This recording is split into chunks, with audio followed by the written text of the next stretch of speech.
말씀은 로마서 2장 17절부터 29절까지 말씀입니다.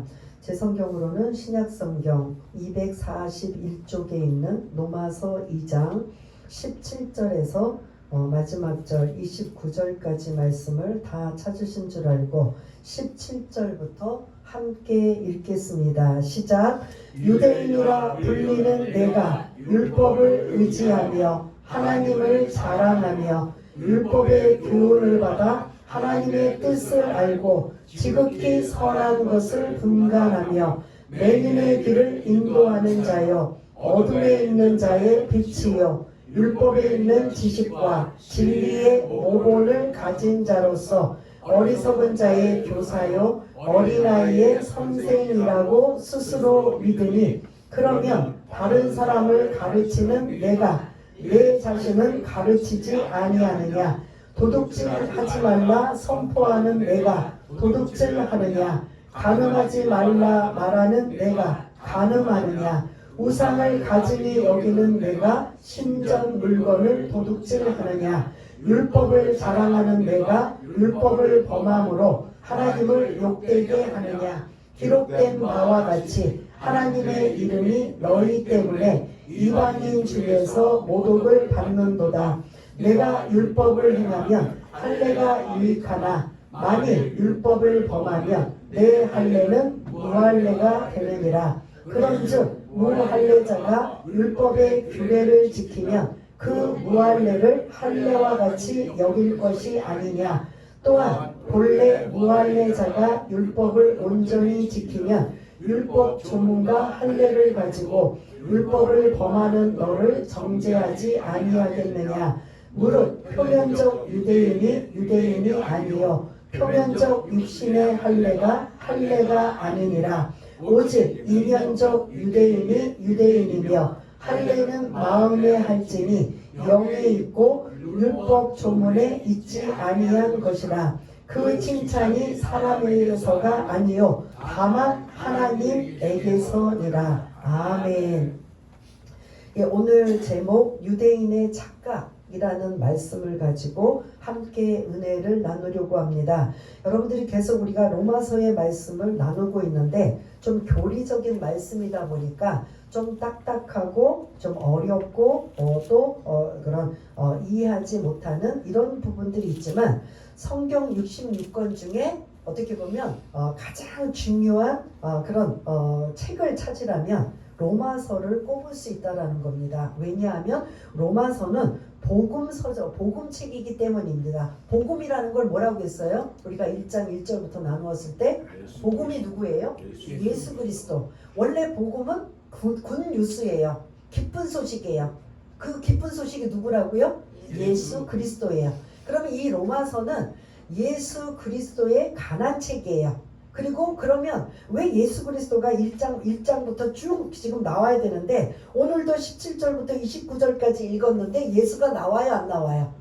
안 나와요. 그런데 예수 그리스도의 가난책이에요. 왜냐하면 우리는 누가 필요해요?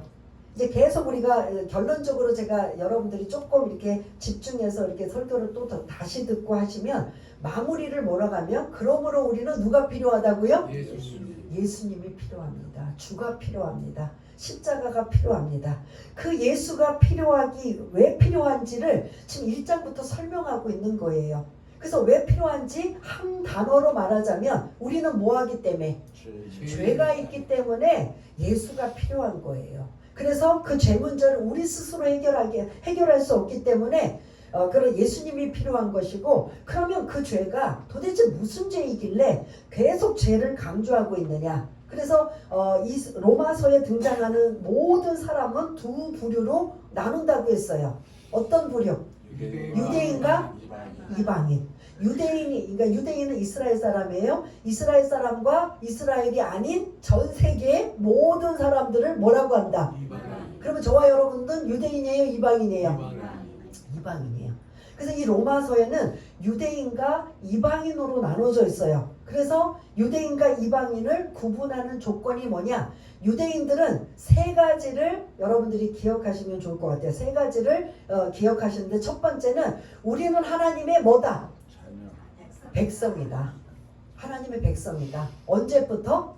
아브라함 때부터, 우리 조상 아브라함 때부터 지금에 이르기까지 우리는 하나님의 뭐다? 백성이다. 그럼 이방인들은 그들이 생각하기에 이방인들은 하나님의 백성이 아니에요. 아니에요. 지금 이제 예수님 오시기 전을 지금도 마찬가지지만 일단은 우리가 이제 하나님의 자녀가 되었기 때문에 여러분들 막 혼동할 수가 있기 때문에 오늘 본문에서는 예수님이 구원하시기 전의 상태를 지금 저와 여러분들 나누는 거예요. 그 유대인들은 우리는 하나님의 자녀야, 우리는 하나님의 백성이야. 근데 이방인들은 그럼 반대로 뭐예요? 너희들은 하나님의 백성이 아닌, 너희들은 100% 지옥 갈 인생들이야.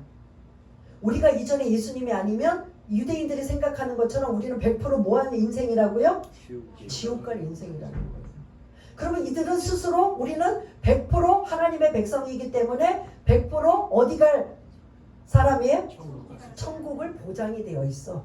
이렇게 생각하는 사람이에요. 그리고 두 번째는 우리는 하나님의 백성이기 때문에 하나님이 모세에게 주신 뭐를 받았다고요? 모세에게 뭘 주셨어요? 율법. 그러니까 그 엄밀히 말하면 처음은 십계명인데 그게 이제 몇 가지, 우리가 지난주 강조드렸죠. 그 10개의 계명이 몇 가지로? 613가지. 613가지의 십계명이 613가지의 법으로, 그러니까 널리 이렇게 자세하게 해서 하나님의 백성이라면 하나님이 그러시잖아요. 내가 거룩하니 너희들도 거룩해라. 내가 너희들을 택했으니 너희들도 이제 나를 따라라. 그러려면 뭔가 기준이 있어야 되잖아요. 그 기준이 뭐예요? 율법이라는 말씀을 주신 거예요. 너희들이 하나님의 백성답게 살려면 기준이 있어야 되는데 그 기준의 매뉴얼을 613가지라는 율법을 주셔서 너희들이 하나님 백성답게 살 수 있는, 이방인들과 다르다고 하는 이러한 그런 규정을 하나님이 율법을 통해서 그들에게 주셨어요. 지금 두 개를 지금 그들은 자부심을 갖고 있어요. 첫 번째 뭐를 자부심을 갖고 있다고요? 하나님의 백성이다. 이방인들은, 너희들은 하나님의 백성이 아니고 100% 지옥 갈 인생이고 우리는 100% 천국 갈 우리들이다 라는 자부심을 가지고 있어요. 두 번째는 뭘 받았다고 했죠? 하나님의 백성이니까 하나님 백성답게 살아라 라는 기준의 말씀이 있어요. 우리 대한민국 국민으로서 반드시 뭘 지켜야 돼요? 헌법을 지키는 것처럼 하나님께서 직접 이스라엘 백성들에게 율법이라는 말씀을 주셔서 이 유대인들은 이 율법을 자부심과 긍지를 가지고 있어요. 그리고 세 번째는 뭐냐면 할례예요. 여러분 할례는 더 말씀 안 드려도 되지요? 할례가 무슨 뜻인가 다 아시죠? 모르는 사람 살짝 저만 보게 손 한번 들어보세요. 없을 거예요. 이 할례는 뭐냐면 우리는 하나님의 백성이고 말씀을 받은 자로서 표시예요. 흔적이에요. 그 할례를 그들이 남성들이 그거 할례했다라는 표식을 통해서 우리는 이런 표지를 갖고 있어. 그래서 우리는 누구다? 하나님의 백성이다. 그래서 이 세 가지를 자랑하고 자부심을 갖고 있어요. 그러면 그렇게 자랑하고 자부심을 가지면 그 말씀대로 살아야 돼요? 안 해야 돼요? 근데 오늘 그 본문 속에는 그렇게 살지 않고 뭐만 하고 있다? 이 세 가지만 자랑해요.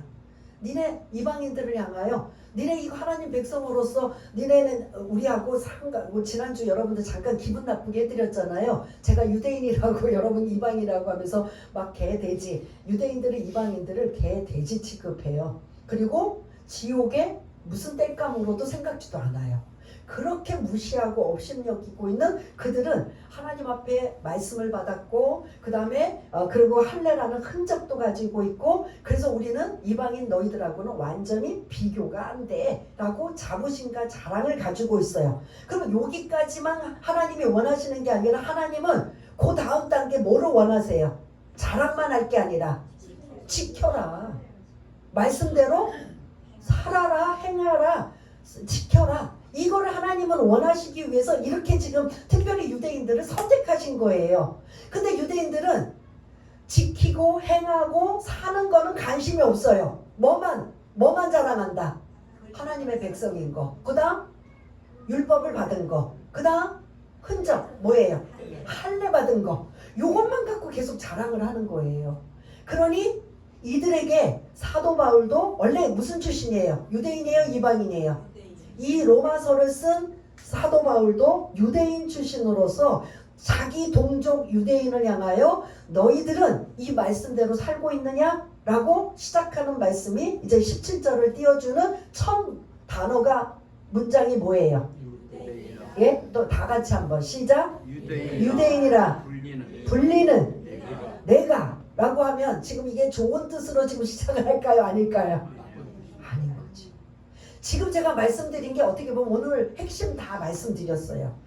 유대인이라 불리는 네가 라고 하는 그 유대인들을 대상으로 하여 너희들이 하나님의 백성이라고 자랑하고 있고, 그리고 율법을 받았다고 자랑하고 있고, 언약의 그런 흔적의 표시인 할례를 받았다고 자랑하고 있는 너희들이 그럼 하나님 말씀대로 살고 있느냐, 지키고 있느냐, 그리고 행하고 있느냐, 이거를 지금 질문하고 있는 거예요.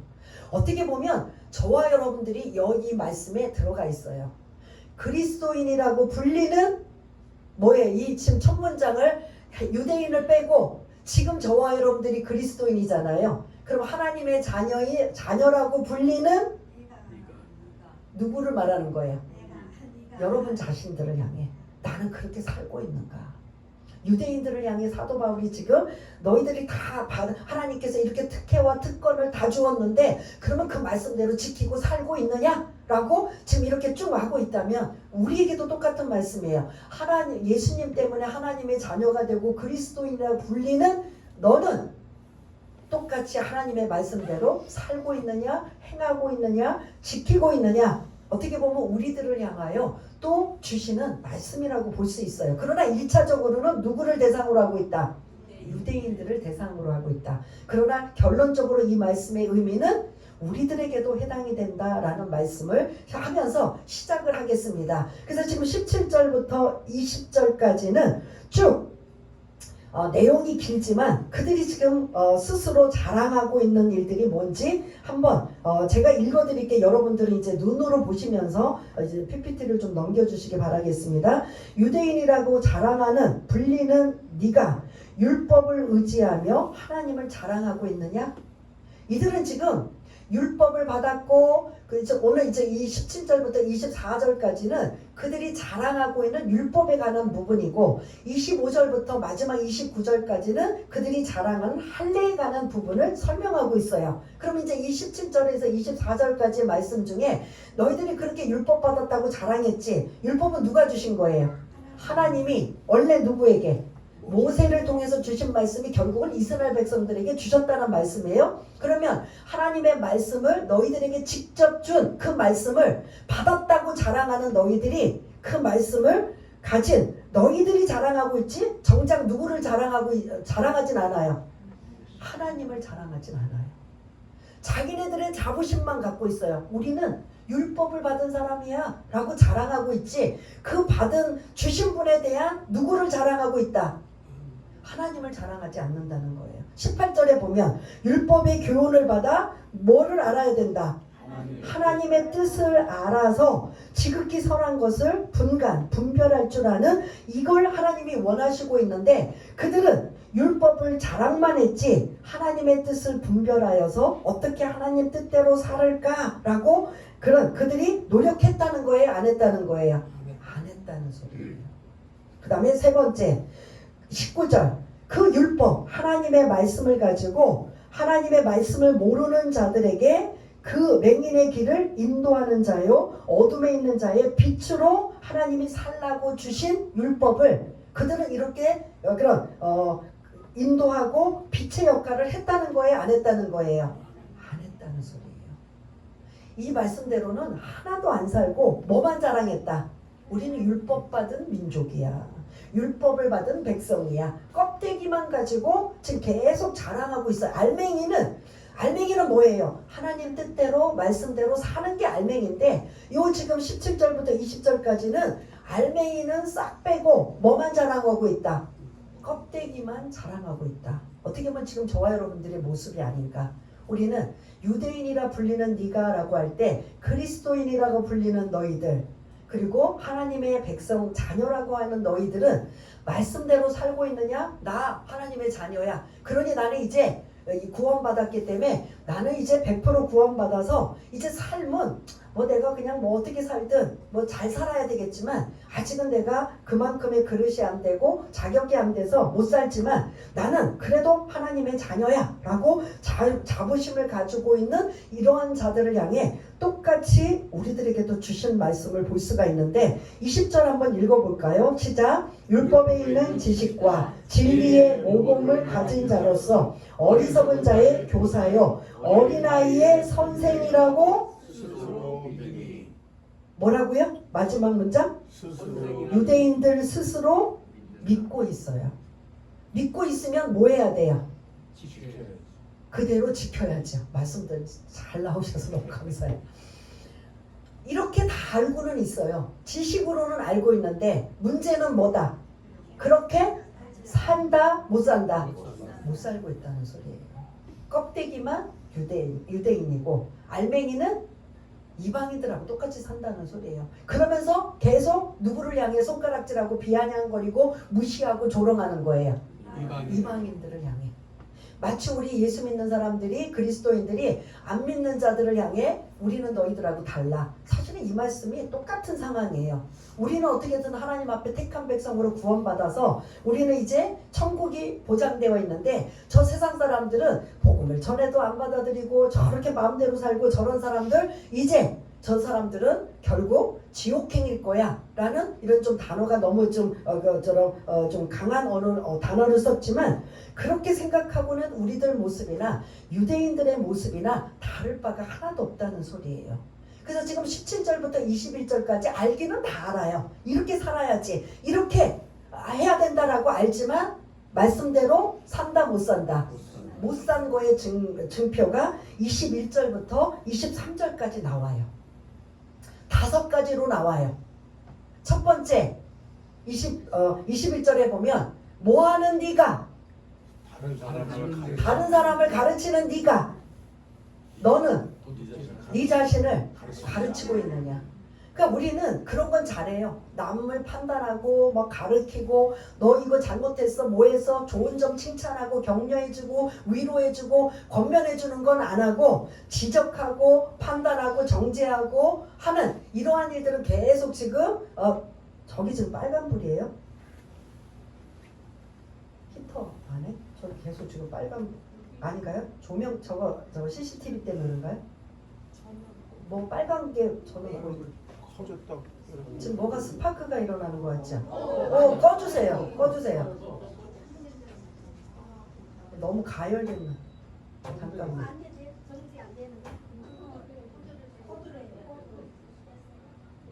거기서 계속 스파크가 계속 일어나가지고 이게 지금 온도가 여기 보니까 4도여서 제가 9시부터 좀 틀었으면은 아직 3시간?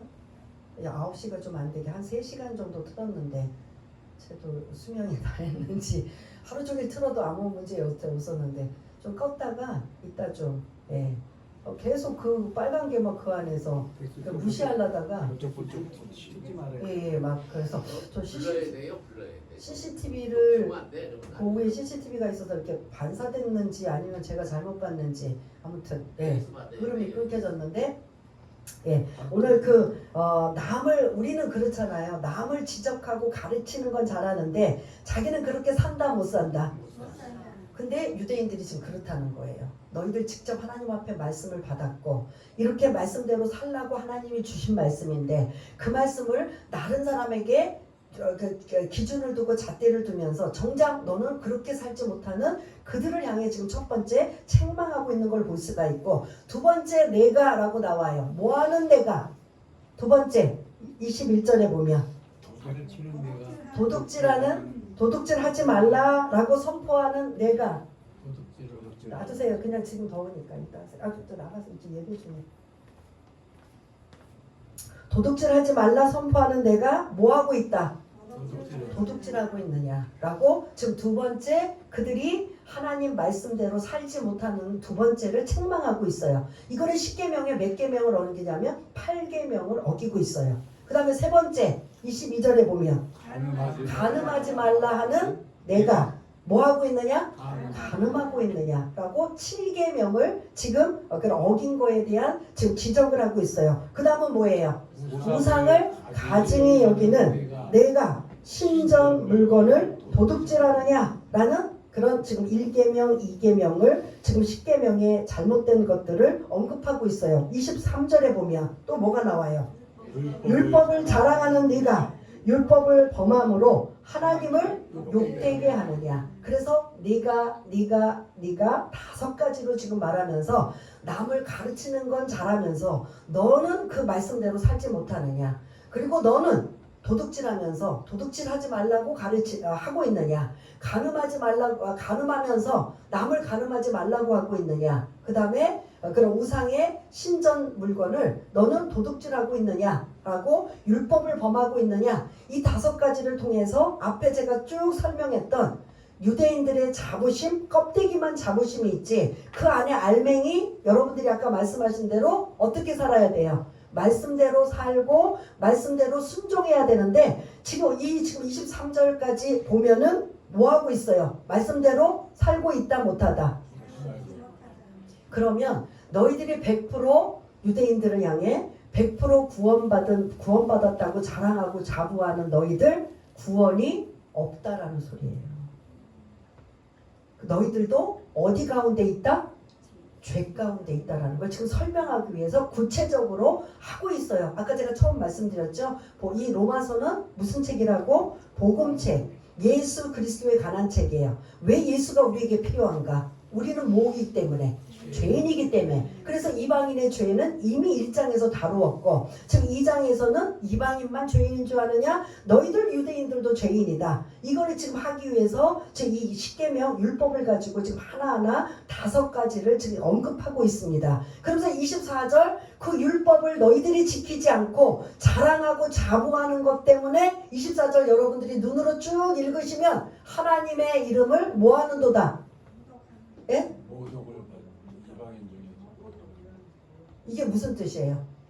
하나님이 주신 말씀대로 살고 너희들은 택한 백성이다. 그러니 하나님 백성답게 살아라. 그렇게 주신 말씀인데 말씀은 하나도 안 살고 그냥 자랑만 하고 자부심만 가지고 있는 이들이 결국은 누구 욕 얻어먹힌다는 소리예요. 하나님 욕 얻어먹힌다는 소리예요. 그러면 우리도 똑같아요? 안 똑같아요? 우리도 하나님의 자녀였어. 하나님의 말씀대로 살아야 몸부림치고 노력하고 애쓰는 모습이 있어야 되는데 그거하고 상관없이 산다면 우리도 이 24절처럼 하나님의 이름을 뭐하는 거다? 똑같다는 소리예요.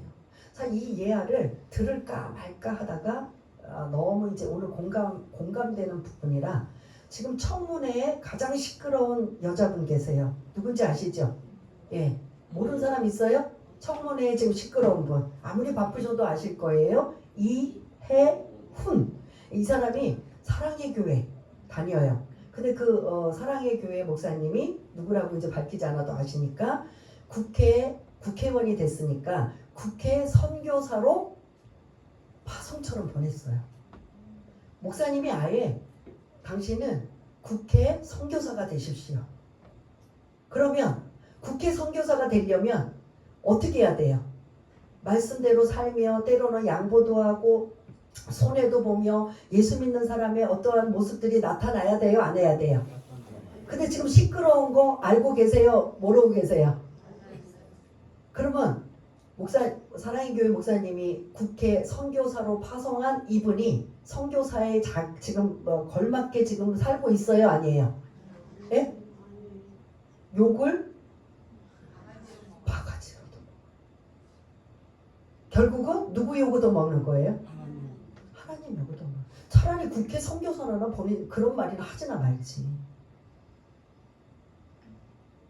목사님께서 그 유명한 목사님이 거기 가서 빛과 소금이 되라 하고 했는데 지금 나오는 소문들을 보면 그 보좌관, 자기 딸과 같은 보좌관에게 널 죽였으면 좋겠다. 죽었으면 좋겠다는 게 아니라 자기가 죽였으면 좋겠다. 그리고 지금 가장 큰 문제가 뭐가 돼요? 여러분들 아시죠? 그 아파트. 아들이 결혼했는데 결혼 안 한 걸로 해서 그 아파트가 당첨이 됐는데 그게 우리하고는 상상을 초월하는 금액이에요. 얼마에 그걸 분양금을 받았다고요? 30몇 억인데 지금 90몇 억을 한대요. 그럼 거의 차액이 한 60억 이상 차액이 있다라는 소리예요. 또 살펴보니 자녀들도 부정 입학했다라는 지금 그 부분도 지금 파헤치고 있어요. 그러니까 부끄러운 거죠. 지금은 어느 여당이나 야당이 저는 그 얘기가 아니라 오늘 하나님의 자녀된 자격으로서 말씀드린 거예요. 근데 사실은 엄밀히 지금은 막 그 매스컴에서 이혜훈이라는 이분을 지금 막 그냥 자격 없는 자로 하는데 우리는 그 국회 기재부 장관이 자격이 되는 자인데도 우리는 모르지만 우리가 영적으로 본다면 유대인으로 불리는 내가 아니면 하나님의 자녀로서 더군다나 교회에 선교사로 국회 선교사로 파송 보냈다라고 할 정도로 인정을 해줬던 이분이 그의 삶은 선교사로서의 삶을 살고 있다 못 살고 있다. 이건 못 사는 거 아니라 결국은 누구 요구도 먹히는 거예요. 오늘 24절 말씀대로. 안 믿는 사람이 그 사람이 사랑의 교회 다니고 국회에 선교사로 파송했다라고 이렇게 먹으면 그렇게 알고 있으면 안 믿는 사람들이 뭐라 그럴 것 같아요. 예? 결국은 누구 요구도 먹여요. 사랑의 교회 요구도 먹는 게 아니에요. 하나님의 이름, 하나님을 요구도 먹게 하는 거예요. 마치 우리 부모님들이 자녀가 나가가지고 자꾸 못된 짓 하고 나쁜 짓 하면 누구 요구도 먹어요. 지금은 그런 용어를 많이 안 써요. 그래 인권 보호고 그래도 이렇게 자녀까지도 문제를 안 건드는데 보면은 항상 우리 어렸을 때는 뭐라고 나와요? 부모님 요구도 먹는 거잖아요. 지금 유대인들은 다시 처음으로 돌아가면 하나님 백성이라고 자랑하고 자부하고 율법을 받았고 할례를 받았다고 자랑하고 자부하는 이들이 껍데기만 자랑하고 있지 정작 알맹이 말씀대로 뭐한다? 살지 못하고 있는 이들에게 지금 이게 가감하게 그래서 21절부터 지금 23절까지 5가지로 너희들의 잘못들을 지금 그 유대인들을 지적하고 있는 이 모습을 지금 언급하고 있다면 1차적으로 유대인들도 하나님의 죄 안에 벗어날 수 있다 없다? 없다라는 걸 지금 설명하는 거예요. 그거를 이제 설명하면서 결국은 우리도 적용하자면 그리스도인이라 불리는 우리들 하나님의 자녀라고 불리는 우리들도 하나님의 백성이고 구원받았다라고 이런 자부심을 가지고 있지만 정작 내가 하나님 뜻대로 말씀대로 살고 있는가 아닌가는 우리들한테는 뭐예요? 숙제예요. 누구를 비난하고 힐난하는 게 아니라 마치 그 이혜훈이라는 사람이 그분이 권사인지 누군지 저는 모르겠지만 그 사람이 바로 누구다? 나라는 소리예요. 내 모습이라는 소리예요. 그 사람을 향해 우리가 돌을 던지고 손가락질하고 비아냥거리고 저 사람은 자격이 안 돼 라고 하지만 우리는 이제 하나님의 자녀로서 이 말씀을 하자면 잠깐 이런 것으로 빠지고 하자면 저와 여러분들이 과연 이혜훈보다 나을까요? 안 나을까요? 나아요? 달라요? 엄밀히 우리를 하나하나 막 그냥 우리는 그렇게 따져볼 수는 없잖아요. 똑같진 않지만 내 국회에 있는 사람 다 똑같아. 다 욕먹어야 돼.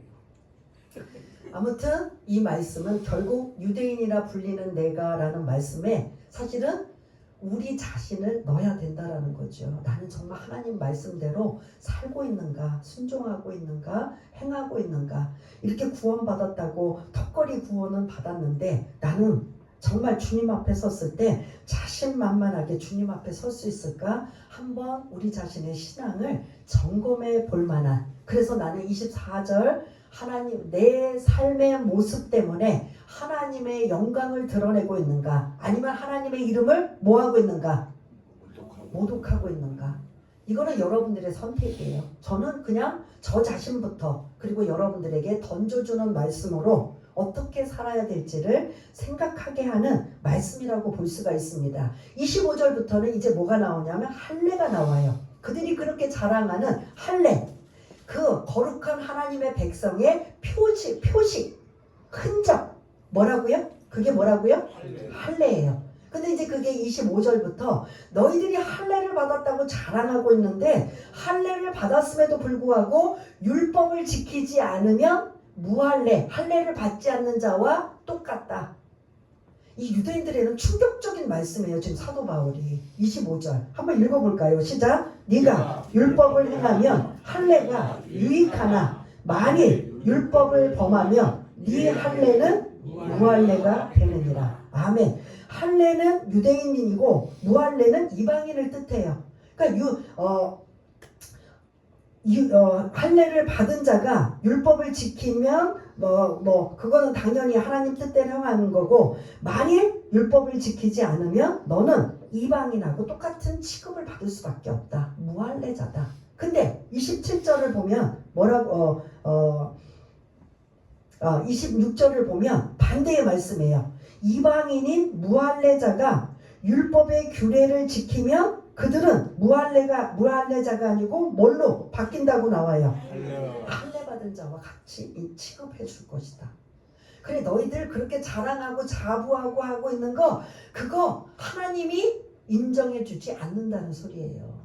그 알맹이가 하나님의 말씀대로 살려고 노력하고 애쓰고 수고하고 있느냐, 하나님은 그걸 보시는 거지. 너희들이 유대인으로 자랑하고 있는 그 자랑 때문에 너희들이 구원받아? 절대 아니라는 소리예요. 말씀대로 살지 않아서 너희들 그렇지 않다는 거예요. 두 번째, 할례를 그렇게 목숨처럼 여기고 있나. 그래서 이 당시에 그 유대인 그리스도인들이 교회가 탄생이 되면 항상 유대인들이 교회 안에서 문제가 생기는 게 뭐냐면, 니네 할례를 받아야, 우리 지금 할례 받아야 여러분들이 구원의 확증이에요? 지금 그렇게 얘기해요, 안 해요? 구원의 확증은 사실은 뭐냐면 세례예요. 여러분들이 그 할례의 표지를 지금 우리 신약교회에 와서는 어떤 거라고 연결할 수 있느냐면 세례예요.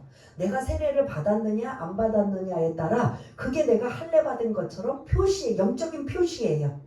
그러한 것을 볼 수가 있는데, 이들은 할례라는 흔적 하나 때문에 자부심과 자랑과 구원의 반열에 있다라고 생각하는 거, 사도 바울은 가감하게 그들의 생각을 완전히 깨트려 버려요. 할례 받아서 말씀대로 안 살면 너희들은 무할례자와 똑같은 자들이야. 오히려 무할례자들, 이방인들이 할례는 못 받았지만 말씀대로 산다면 무슨 자와 같다고요? 할례와 똑같이 동그런 인정을 해주는 것이다 라는 말씀을 지금 하고 있어요. 그러면서 이제 마지막 28절로 넘어갈게요. 28절 읽어보겠습니다. 시작. 무릇 표면적 유대인이 아니요 표면적 육신의 할례가 아니니라. 아멘. 표면적이라는, 그래서 표리부동 그런 이런 말에서 함자를 쓰고 있는데, 표면적이 아까 제가 껍데기만, 표면적을 지금 껍데기라고 표현하세요. 무릇 껍데기 유대인이 아니요 껍데기만 육신의 할례를 받은 자는 할례가 아니라. 그러면 뭐를 해야 돼요? 요걸 반대로 말하자면 28절 지켜야죠. 껍데기가 아니고 알맹이를 하나님 말씀대로 살려고 하는 유대인이 진짜 유대인이요. 그 다음에 하나님 말씀대로 순종하려고 하는 이러한 할례 받은 자가 진짜 할례 받은 자다. 그거를 이제 29절에 보면 반대로 얘기해요. 표면적은 껍데기 유대인을 말하는 거고 29절은 알맹이 유대인을 말해요. 그래서 표면적의 반대는 뭘 것 같아요? 이면적이에요. 그럼 여러분들은 이 표면적대로 살아야 돼요? 이면적으로 살아야 돼요? 이면적. 알맹이를 보는 거죠. 껍데기는 볼품없고 그런 남이 인정해 줄 만한, 예수님도 껍데기는 어떠셨어요? 껍데기라는 표현은 너무 좀 송구스럽지만 이사야서 53장에 보면 예수님이 어떻게 오셨어요? 겉도 막 화려하게 웅장하게 막 대단하게 이렇게 오셨어요? 흠모할 만한 아무것도 보잘것없이 그렇게 오신 분이에요. 그런데 안의 내용물은 어떻다? 충실하신 분이 바로 예수님이 우리의 모델이 되시는 걸 볼 수가 있는데, 지금 우리들에게도 좀 말씀해요. 표면적 유대인으로 살 것인가, 이면적 그리스도인으로 살 것인가. 여러분 어떻게 사실 거예요? 이면적으로 살아야 되는 알맹이 말씀대로 살고 말씀을 지키려고 노력하고 애쓰는 것, 완벽하지는 못하지만 그것 때문에 몸부림치고 그것 때문에 애써야 되고 그것 때문에 회개하고 그것 때문에 몸부림치는 이러한 일들이 이면적 유대인인 걸 볼 수가 있어요. 아까는 제가 껍데기 유대인이라고 했다면 29절 오직, 우리 한번 29절 다 같이 읽겠습니다. 마무리 결론이에요. 시작. 오직 이면적 유대인이 유대인이며 할례는 마음에 할지니 영에 있고 율법 주문에 있지 아니한 것이라. 그 칭찬이 사람에게서가 아니요 다만 하나님에게서니라. 아멘. 지금 이 유대인들이 자랑했던 세 가지를 사도 바울이 너희들 그렇게 자랑하는 거 제대로 지킨 적 있어 없어? 라고 지금 이렇게 적나라하게 어떻게 보면 스캔을 하는 거예요. 그들의 그런 영적 상태를 스캔을 한 다음에 너희들 못하지? 라고 하면서 너희들은 표면적 유대인이라고 진단할 수밖에 없다. 마치 우리들에게 너희들은 껍데기만 그리스도인 아니냐라고 진단해 주는 것처럼 하면서, 어떻게 하나님이 원하시는 삶은 이면적 유대인, 알맹이가 충실한 하나님의 말씀대로 지키고 행하는 유대인이, 그리스도인이 진짜 유대인이고 그리스도인이다라고 지금 언급하고 있으며, 또 하나 할례는 어디다 하라고요? 예? 할례는 어디다 하라? 겉으로 보이는 할례가 중요한 게 아니라 마음의 할례를 해라. 겉으로 보이는 흔적 표시 갖고 나 이런 택함받은 백성이네 라는 표시가 중요한 게 아니라 하나님은 마음의 할례를 원하고 계신다. 어떻게 보면 우리가 세례를 예수 믿고 구원받아서 그 증표가 이들은 할례였다면 우리는 세례예요. 그래서 세례를 받으십시오라고 해서 그 세례를 통해 내가 이전에 그 물속에 들어가면서 나의 옛것은 장사가 되고 다시 일어나면서 새 생명을 얻었다라는 의미의 이러한 그 지금 교회에서는 할례 대신 세례로 대체하고 있는 이러한 걸 볼 수가 있는데, 할례는 마음에 하라라는 말씀을 하고 있고요. 그 다음 단어가 뭐가 나와요? 예?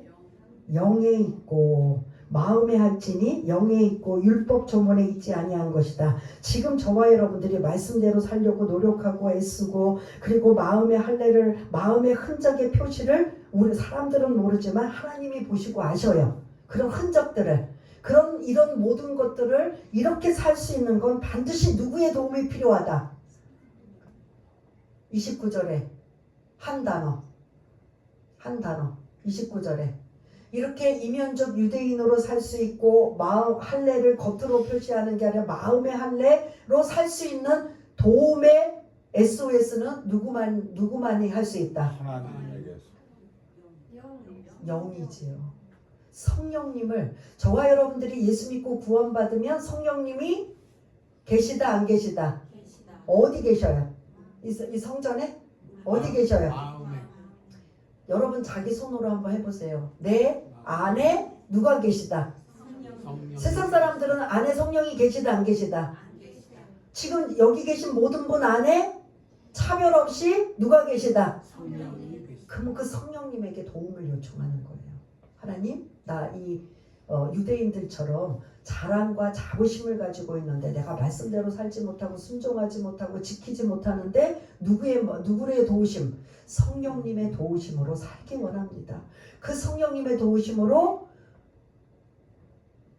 누구에게도 빛과 소금의 역할을 하기 원합니다. 하나님의 이름을 모독하는 게 요구도 먹는 게 아니라 하나님의 이름을 뭐하기 원합니다. 드러내고 나타나기 원합니다. 이게 누구의 반드시 도움이 있어야 돼요? 성령님의 도우심. 제가 에스겔서 36장 26절 7절을 제가 읽어드릴게요. 거기에 뭐가 나오는지. 또 새 영을 너희 속에 두고 새 마음을 너희에게 주되 너희 육신에서 굳은 마음을 제거하고 부드러운 마음을 줄 것이며 또 내 영을 너희 속에 두어 너희로 내 율례를 행하게 하리니 너희가 내 규례를 지켜 행할지라. 아멘. 굳은 마음을 제거하고 부드러운 마음이 임하고 그 율법을 지킬 수 있는 능력은 누구의 도우심이 필요하다고요? 성령님. 성령님이라는 거예요. 그래서 여러분들 안에 제가 사도행전에도 말씀드렸잖아요. 여러분 안에 계신 성령님 계속 그냥 인격적으로 그냥 그 점잖하게 그냥 주무시게 뒷방에다 놓으시는 게 아니라 계속 뭐 하라고 했어요? 부르고 요청하라고요. 다른 사람들한테 SOS 처하지 말고 여러분 안에 계신 누구에게? 성령님 도와주세요. 성령님 인도해 주세요. 성령님 갈 길을 인도해 주시고 그리고 치유해 주시고 회복시켜 주시고 은혜를 내려 주시고 생각나게 하시고 떠오르게 하시고 계속 하루에 수십 번 수백 번을 해도 성령님은 도망가지 아니하시고 오히려 그 성령님이 더 예민하게 반응하여서 성령의 은혜와 능력이 임한다 안 임한다? 그거를 지금 지키고 있어요 없어요? 그렇게 사도행전부터 지금 말씀을 계속 침이 막 그냥 여러분들한테 튀도록 말씀하고 있는데 이거는 여러분들한테 엄청난 큰 영적 자산이에요. 누구에게 세상 사람들에게 없는 우리 안에 누가 계시다? 성령님의 도움 없이는 하나님의 자녀답게 살 수 없어요. 아까 우리 유대인들을 막 힐난하고 비난하고 어떻게 저럴 수 있어. 근데 우리도 똑같이 대입하면 우리도 또 어떻게 보면 다를 바가 없어요. 그런데 그래도 노력하고 애쓰고 수고하고 그래도 조금이라도 주님 닮아가려면 누구의 도우심이 필요해요? 우리는 성령님의 도우심이 필요합니다. 그 여러분들 연애하듯 하시라는 거예요. 내 안에 계신 성령님 오늘 제가 일하러 가요. 오늘 안전하게 다치지 않게 그리고 그런 여러 가지 그런 어려움들이 생기지 않도록 여러분들 혼자 중얼중얼 하는 거 이렇게도 기도해요. 어머 교회에 와서 막 그냥 정자세로 해갖고 지금부터 기도합시다 하고 기도도 중요하지만 그렇게 시간을 못 내는 분들은 순간순간 남들이 볼 때 머리 중얼거리고 있어 어쩌고 저쩌고 하고 있어 하지만 그거를 누구랑 지금 기도하고 있는 거예요? 성령님 오늘 집 문 밖을 나가고 있습니다. 다시 돌아올 때까지 무슨 일을 어떤 일을 만날지 아무도 모르는데 안전하게 지켜주시고 그리고 하나님 피할 길은 피해 주시고 인도할 건 인도해 주시고 그리고 또 집에 와서도 하나님 성령님 안전하게 돌아오셨고 또 집에 있게 해주셔서 감사하고 지금 이제 이 시간에 제가 무엇을 해야 될까요? 하고 여러 가지 생활 중에서도 계속 누구를 불러야 돼요? 성령님 불러는 훈련을 지금 계속 하셔야 돼요. 그러지 않으면 마지막 때에 우리가 환난을 받고 있을 때 그게 훈련이 안 되면 이제 막막한 거예요. 막 그냥 발 동동동동 굴리고 막 그냥 목사님이 옆에 계셨어야 되는데 누구 기도하는 분이 내 옆에 있어야 되는데 없으니까 내가 이렇게 지금 막 그냥 감당 못 하잖아요. 그런 분들도 계셔야 좋겠지만 그분보다도 더 완벽하고 완전한 누가 계신 거예요? 여러분 안에 성령님이 계시는 거예요. 그 성령님 앞에 여러분의 답답함을 호소하세요. 그 여러분 안에 계신 성령님 앞에 기도하고 부르짖고 간구하고 그리고 지혜를 달라고 하시고 그리고 능력을 달라고 하시고 계속 성령님의 도우심을 받아야 되는 거예요. 여러분 건강 문제나 자녀 문제나 발등에 불 떨어진 것만 하는 게 아니라 그런 때도 하지만 하나님 그 설교를 들었던 말씀들이 제가 이해가 잘 안 되네요. 성령님의 역할이 그 역할이에요. 말씀이 생각나고 떠오르게 하고 깨닫게 하고 하기 때문에 제가 이 자리에 부족하지만 그래도 기도로 준비하고 이 시간에 성령님 인정합니다. 환영합니다. 의지합니다. 성령님의 도우심이 없이는 제가 이 자리에 감히 설 수 없습니다. 성령님 사용하여 주옵소서. 하나님 영광만 올리게 하여 주옵소서. 여기서 하나님 영광 가리는 일이 없게 해 주옵소서. 계속 저는 누구에게 지금 막 간절한 마음으로 하냐면 성령님 하고 있는 거예요. 그러면 여러분들도 여러분들의 삶 속에 이런 것까지 하나님 앞에 해야 돼? 그런데 해야 돼요. 아주 사소한 거, 아주 별거 아닌 것까지도 여러분 누구하고 교제를 나눠야 돼요. 여러분 친한 사람하고는 별 얘기 다 하잖아요. 전화로 하고 만나서 하고 그리고 또 전화도 시커먼 다음에 또 만나서 얘기하자. 그 역할을 누구에게 하냐면 성령님한테 하셔요. 이런 것까지 어떻게 이런 것까지도 해야 돼요. 왜 여러분들 안에 성령님을 왜 주셨어요? 여러분 그냥 뒷방 노인네로 그냥 어디 한 구석에 처박으라고 성령님 주신 거 아니에요. 성령님은 누구셔요? 하나님이셔요.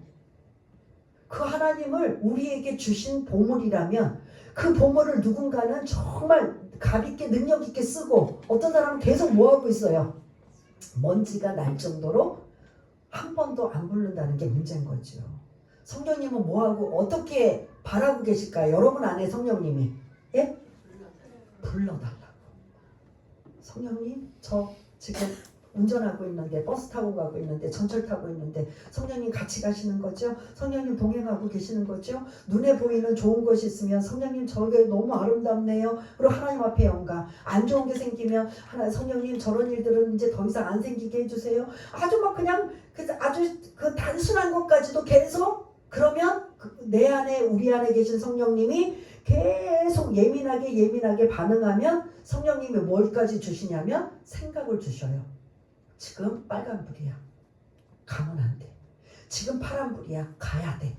그리고 지금 뭐 해야 돼. 성령님이 계속 여러분들이 그게 훈련이 되면 성령님께서 생각을 주시고 사인을 주시고 피할 건 피하게 해주시고 막을 건 막게 해주시고 길을 여주시고 은혜를 베풀어 주시고 열매 맺게 하는 삶은 반드시 누구의 도움이 필요하다. 그래서 갈라디아서 5장 22절 23절에 보면 뭐의 9가지 열매가 등장해요. 뭐의 9가지 열매? 사랑, 희락, 화평, 온유, 자비, 충성, 오래 참음, 이 모든 것들이 누구의 통해서만 이 열매를 맺을 수 있어요? 성령님을 통해서. 그래서 성령의 9가지 열매. 아까 에스겔서 36장에 말씀 주신 거, 또 새 영을 너희에게 부어주리니 굳은 마음이 부드러운 마음으로 제하여지고, 그 다음에 하나님의 말씀대로 살게 하는 이 모든 것은 누구의 도움이 필요하다? 지금 여기 계신 모든 분들에게 다 우리 안에 계신 성령님의 도우심으로 날마다 이기고 승리하셔서, 오늘 이 말씀을 정리하자면 유대인들 지금 17절부터 29절까지 말씀 보면 이들은 자랑만 했지 껍데기 표면적 유대인이었지 알맹이는 지키고 살았다 못 지켰다. 결국은 하나님은 그들을 향해 너희들도 뭐다? 죄인이다. 죄에 대해 설명을 지금 1장 2장 장하게 지금 설명하고 있는 거예요. 우리가 1장에서도 나눈 것처럼 우리 이방인들 결론 냈잖아요. 우리도 뭐다? 죄인이다. 그리고 자랑하던 자부심을 갖던 유대인들도 뭐다? 죄인이다. 그러므로 죄인인 우리는 누가 필요하다? 아니요. 누가 필요하다? 예수님이 필요하다. 십자가가 필요하다. 주가 필요하다. 그 말씀을 지금 계속하기 위해서 왜 예수가 필요한지, 왜 복음이 필요한지 뭐부터 시작을 하는 거예요? 죄부터 시작을 하는데 그 죄의 대상이 두 부류라고 했어요. 누구랑 누구?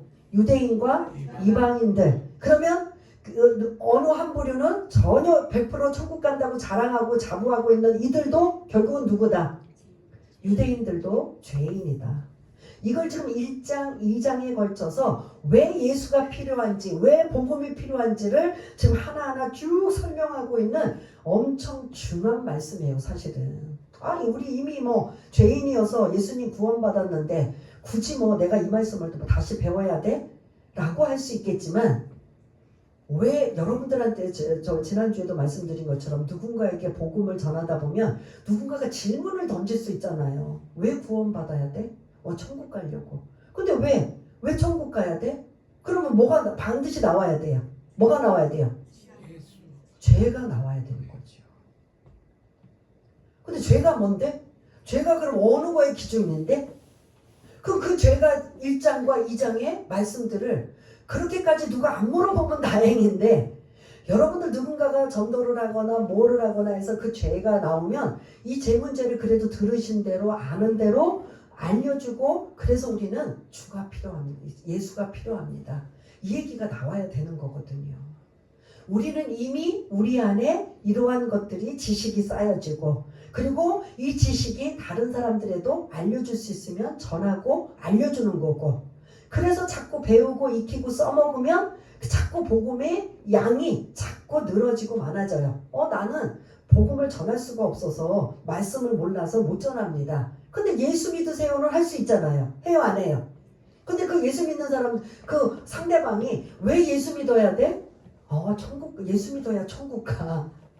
다시 반복이지만. 그 왜 예수 믿어야 천국 가? 라고 하면 여러분이 그거지. 교회 와서 우리 목사님한테 들어. 대부분 이런 사람들이 많아요. 근데 그 다음 단계까지는 말해 주셔야 되잖아. 왜 예수 믿어야 천국 가? 우리는 뭐기 때문에? 죄인이기 때문에 죄 문제를 해결할 수가 없어. 근데 왜 죄인인데? 그게 지금 이제 1장 2장 쭉 배운 것들이에요. 뭐 엄청나게 대단하게 용어를 안 써도 요 정도는 여러분들이 그래도 말씀을 기억하고 생각나서, 그러면 성령님께서 성령님 저 상대방의 복음을 전하려고 하는데 저분이 집요하게 내가 지금 말씀을 많이 모르는데도 지금 자꾸 계속 질문을 던지네요. 성령님? 그러면 그 성령님이 어떻게 하느냐? 내가 평소에는 몰랐던 거, 들었던 1장 2장의 말씀들을 나도 모르게 내 입에서 뭐한다? 나오게 하는 거예요. 그게 성령님의 역할이신 거예요. 나는 할 수 없지만, 내 힘으로 할 수 없지만 내 안에 계신 성령님을 의지하고 도움을 요청하고 하면 그 성령님이 내 대신 뭐하게 하신다? 내 입을 사용하여서 들었던 거, 기억했던 거, 읽었던 것들을 나오게 하고 선포하게 하신다.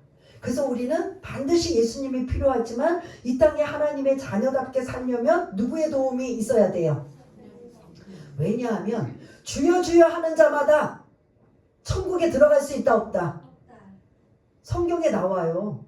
여기 계신 분들 다 구원받았어요. 조금 충격적이자면 주여도 부르고, 내가 주의 이름으로 선지자 노릇하고, 내가 주의 이름으로 귀신도 쫓아내고, 내가 주의 이름으로 기도도 하고 했는데 주님 앞에 섰을 때 나 너 모른다. 전제 조건이 있어요. 뭐 하는 자만? 아버지 뜻대로 행하는 자야만이 내가 너를 인정해 주겠다. 이거예요. 오늘 말씀하고도 연관이 돼요. 그럼 내가 아버지 뜻대로, 나는 구원받았으니까 뭐 내 마음대로 살아도 되고, 나는 뭐 말씀 몰라도 되고, 뭐 그냥 내 마음대로 구원의 턱걸이는 내가 보장받았으니까 라고 하지만, 이것도 주님 앞에 섰을 때까지는 장담 못해요. 그러니 하나님의 자녀답게 살 수 있는 아버지 뜻대로 살려면 반드시 누구의 도우심이 필요해요? 성령님의 도우심. 계속 성령님 여러분들 고민하셔야 돼요. 이건 돈 주고 사는 것도 아니고 대가를 지불하는 게 아니에요. 이미 예수님이 우리에게 대가를 지불하시고 우리 안에 누구를 주신 거예요? 선물로. 성령님을 주셨다면 성령님 이것도 궁금하고요, 저것도 궁금하고요, 성령님 이 문제도 해결해 주시고 저 문제도, 하루에 수십 번 수백 번 수천 번으로 성령님을 찾아도 그 성령님은 더 은혜가 임하지 사람들처럼 도망가거나 고만 좀 해 귀찮아 죽겠어 하신다 안 하신다? 안 하셔요. 그러면 누구 찾아야 돼요 여러분? 성령님 찾으셔서 오늘 유대인이라 불리는 네가를 다시 한번, 하나님의 자녀 그리스도인이라고 불리는 네가 말씀대로 살고 있느냐? 라고 하면 다시 우리 다 깨갱이에요? 아니에요? 깨갱이에요. 그러면 그럴 때 맨날 깨갱은 언제까지 깨갱할 거예요? 그럴 때마다 성령님 도와주세요. 제가 성령님 의지하겠습니다. 성령님, 여러분 안에 계신 그 성령님을 마음껏 부르시고 마음껏 도움을 요청하시고 마음껏 그분의 힘으로 이 하나님의 이름을, 영광을 올려드릴 수 있는 저와 여러분 모두가 다 되시기를 바라겠습니다. 오늘 말씀을 기억하며 유대인들을 향한 이런 책망이지만 사실은 우리들에게 주시는 말씀과 다를 바가 없기 때문에 하나님 말씀대로 살기 원합니다. 아버지 뜻대로 살기 원합니다. 그러려면 성령님의 도우심이 반드시 필요합니다. 우리 안에 계신 그 성령님, 그런 영향력을 행사하기 위해 우리 모두가 그 성령님을 하루에, 여러분들 한번 아예 훈련이 안 되면 오늘 하루 한 번이라도 내가 찾으리라, 이튿날 되면 2번 찾으리라, 3번 되면 3일째 되면 3번 찾으리라. 여러분들 이게 훈련이 돼야 돼요. 그래서 한 번에 다 할 수 없어요. 내가 오늘 이번 주에 한 번이라도 내가 성령님을 찾겠습니다. 여러분 한번 마음속으로 한번 생각해 보세요. 다짐하시겠습니까? 한 번 성령님 오늘 이렇게 일하는데 이 추위에 성령님 저 동행해 주세요. 아니면 성령님 고쳐주세요. 성령님 말씀이 생각나게 해주세요. 계속 누구 찾으라고요? 약속해 주세요. 한 번이라도 찾는다 안 찾는다? 다 찾으셔요. 누구를 찾으시라고요? 예, 성령님. 그 외에도 뭐 많이 찾으시는 분도 계시지만 지금부터 이제 훈련이 되어서 한 번씩이라도 찾으면 여러분들이 다른 사람 세상의 방법으로 찾을 게 아니라 모든 문제의 해결자는 누구의 도우심으로? 성령님의 도우심으로 해결받을 수 있는 우리 모두가 되시길 바라겠습니다. 우리 잠시 한번 기도하는 여러분들의 그 들은 말씀을 가지고 또 결심하고 다짐하며 그리고 하나님 앞에 도움을 받는 이러한 성령님의 도우심을 가지고 한번 기도하는 시간을 갖겠습니다. 할렐루야. 사랑이 많으신 하나님 아버지, 오늘 17절부터 29절의 말씀, 유대인들도 그 죄를 피할 길이 없다라는 사도 바울의 말씀이지만 사실은 그 말씀 안에 우리도 해당된다라는 걸 다시 한번 깨닫습니다. 우리가 하나님의 자녀인 걸, 그리스도인을, 그리고 구원받았다라는 것, 이거 하나로만 우리가 만족하지 정말 아버지 뜻대로 살고 있는지, 하나님의 말씀대로 살고 있는지, 사실은 우리는 그러한 것으로 아버지 하나님 우리 자신을 거울로 비추어 본다면 부끄러울 수밖에 없습니다. 그러나 다시 일어서기 원합니다. 다시 말씀대로 살려고 몸부림치기 원합니다. 그렇게 우리 안에 주신 성령님을 선물로 주셨기 때문에 성령님의 도우심으로, 성령님의 능력으로 다시 한번 그 힘으로 살기 원합니다. 그래서 주님, 마지막 우리가 심판대 앞에 섰을 때 성령의 은혜와 능력으로 열매를 맺고 살았느냐, 그 열매가 엄청나게 대단한 영향력은 아니더라도 그렇게 살려고 노력하고 몸부림치며 애쓰고 있는지, 그러한 것을 주님이 보신다면 우리가 그때 뭐라고 핑계할 수 있습니까? 그렇습니다. 우리 안에 성령을 선물로 주셨기 때문에 우리가 이제 한 번씩이라도 훈련받기 원합니다. 어떤 것을 요구하고 어떤 것을 요청해도 상관없습니다. 하나님은 우리가 성령님과 교제하기 원하십니다. 우리 안에 계신 그 성령님을 마음껏 깨우시고 마음껏 부르셔서 그 놀라우신 하나님의 은혜와 권능을 체험하며 많은 열매를 주렁주렁 맺고 사는 복된 자들 다 될 수 있도록 주님 도와주옵소서. 하나님 아버지, 감사합니다. 오늘 유대인들은 그들이 자랑하고 자부했던 그들도 그 죄에서 벗어날 수 없음을 언급하고 있다면 그 말씀을 토대로 우리는 어떻게 살고 있는가? 유대인으로 불리는 내가 라는 이 유대인들의 착각이 혹여 우리 그리스도인들을 불리는 네가 라고 하면서 말씀대로 살지 못하는 착각만 갖고 있지 않는지 다시 한번 성령님의 도우심으로 한 주간 이 말씀을 묵상하며 승리의 계가를 올리는 귀하고 복된 자들 다 될 수 있도록 주님 도와주옵소서. 모든 것 감사드리오며 사랑이 많으신 예수님 이름으로 기도드리옵나이다. 아멘.